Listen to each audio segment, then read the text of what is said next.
प्राथमिक शालाओं में कक्षा 3 का अर्धवार्षिक अंक हम छात्रों को कैसे प्रदान करें, क्योंकि वार्षिक परीक्षा परिणाम जो तैयार होना है वह अर्धवार्षिक के 40 अंक और वार्षिक के 60 अंक कुल 100 अंकों पर तैयार किया जाना है। क्योंकि विद्यालयों में कक्षा 3 में FLN संचालित है, तो FLN के आधार पर अर्धवार्षिक परीक्षा के 40 अंकों का निर्धारण किस प्रकार से किया जाएगा। क्योंकि यहाँ पर मासिक टेस्ट के कॉलम में डैश अंकित करना है, प्रोजेक्ट के कॉलम में डैश अंकित करना है। सिर्फ अर्धवार्षिक परीक्षा के 40 अंक और वार्षिक परीक्षा के 60 अंक के आधार पर वार्षिक परीक्षा परिणाम अभिलेख पत्रक तैयार किया जाना है। तो राज्य शिक्षा केंद्र भोपाल के आदेशानुसार यहाँ आदेश क्रमांक भी है, उसके आधार पर किस प्रकार से कक्षा 3 का वार्षिक परीक्षा फल तैयार किया जाना है। FLN में 20वें सप्ताह के आवधिक आकलन के आधार पर वार्षिक परीक्षा के अभिलेख पत्रक को तैयार करने के लिए अर्धवार्षिक अंकों का निर्धारण विषयवार किस प्रकार से किया जाएगा।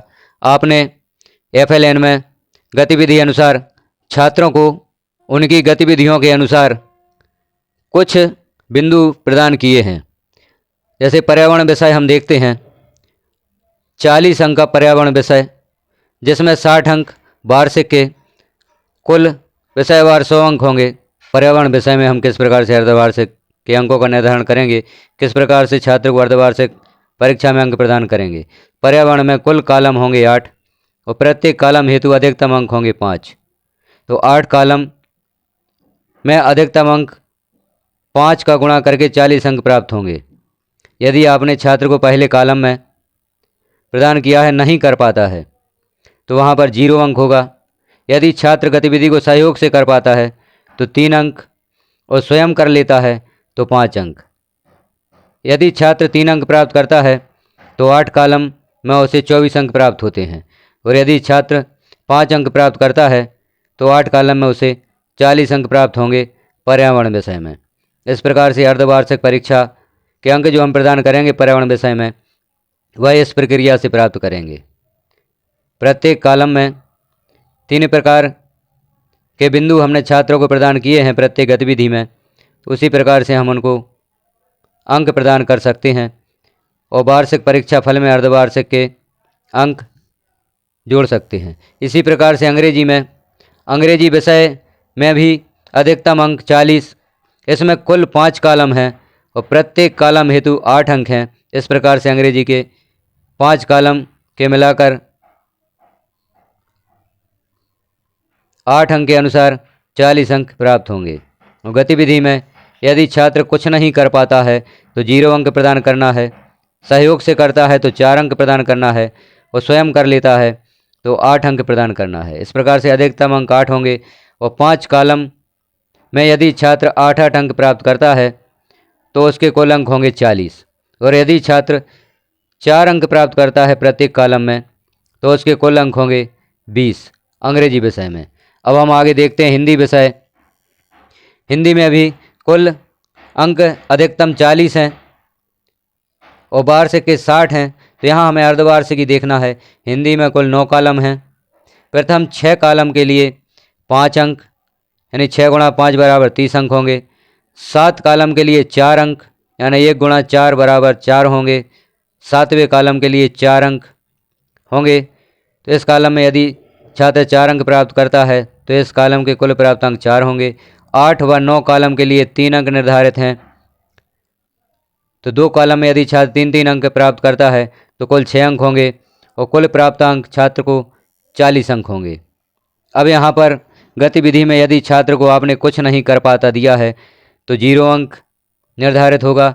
सहयोग से करता है तो 5 अंकों में से 3 अंक देना है, 4 अंकों में से 2 अंक देना है और 3 अंकों में से 1 अंक प्रदान करना है, क्योंकि यहाँ पर अलग अलग कॉलम के लिए अलग अलग अंक निर्धारित किए गए हैं।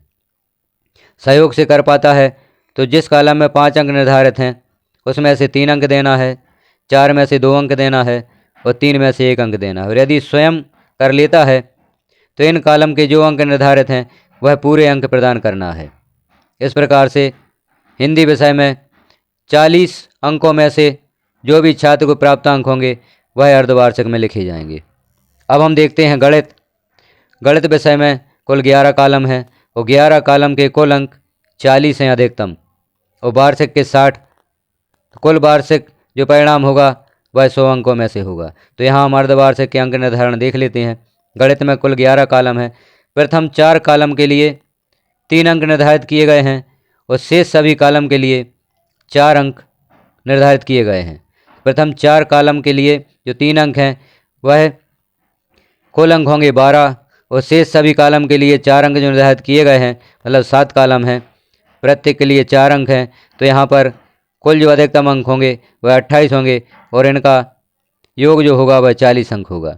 अब यहाँ आपने छात्र को गतिविधि में यदि दिया है कुछ नहीं कर पाता तो 0 अंक प्रदान करना है। सहयोग से करता है तो 0 में से 1 अंक और 4 में से 2 अंक प्रदान करना है। और छात्र स्वयं कर लेता है तो प्रत्येक कॉलम में पूरे अंक प्रदान करना है, जैसा कि ऊपर दिया गया है। प्रथम 4 कॉलम के लिए 3 अंक और शेष सभी 7 कॉलमों के लिए 4 अंक।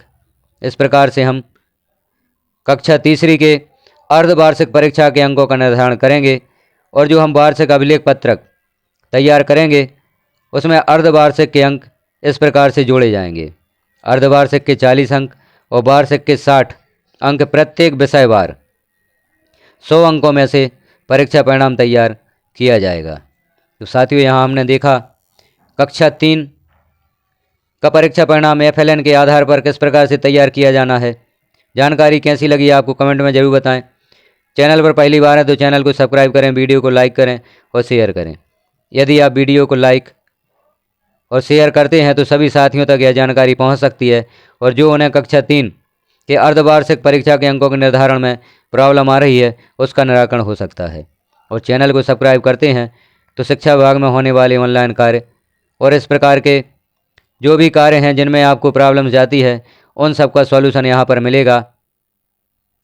ऑनलाइन कार्य जो भी होते हैं उन कार्यों के वीडियो आपको यहाँ पर प्राप्त होंगे, जैसे UDIZ+, RSKMP पोर्टल, परीक्षा फल या DigiGo पोर्टल संबंधी सभी वीडियोज आपको यहाँ पर प्राप्त होंगे। वीडियो को पूरा देखने के लिए धन्यवाद।